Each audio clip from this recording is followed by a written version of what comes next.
आपण खूप वेळेस पॉझिटिव्ह थिंकिंग करतो, बट ज्यावेळेस आपण ऍक्शन घ्यायची वेळ येते त्यावेळेस कुठे ना कुठे कमी पडतो किंवा ते जे विचार केलाय ते ऍक्च्युअल ग्राउंडमध्ये उतरत नाही.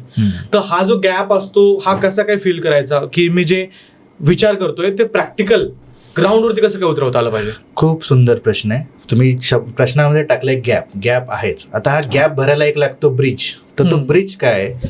NLP, neuro linguistic programming. Being a certified NLP practitioner, जे आम्हाला शिकवलं गेलं की दिवसभरामध्ये 60,000 विचार येतात आणि त्यातले 80% निगेटिव्ह असतात. दुसरी गोष्ट, जे विचार ग्राफोलॉजीमध्ये शिकलो मी, I am graphology practitioner also, जे आम्हाला विनीत बनसोडे सरांनी शिकवलं. जे विचार तुम्ही कागदावर उतरत नाही त्या विचारांचा काही उपयोग नाही. ते म्हणतात थिंकिंगमध्येच इंकिंग लिहिलेलं आहे.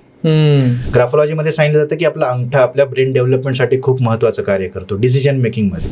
म्हणून बघा, पूर्वी ज्याला लिहिता यायचं नाही त्याला अंगठा बहाद्दर म्हणायचं. अजून असा रोबोट बनला नाहीये जो लिहू शकतो, कारण अंगठ्याचा अजून त्याचं ते इंटिग्रेशन जमलं नाहीये सायंटिस्ट लोकांना. सो खूप पॉवरफुल टूल आहे. त्यामुळे लिहिणं खूप गरजेचं आहे. म्हणजे hand writing is brain writing असंही म्हटलं जातं.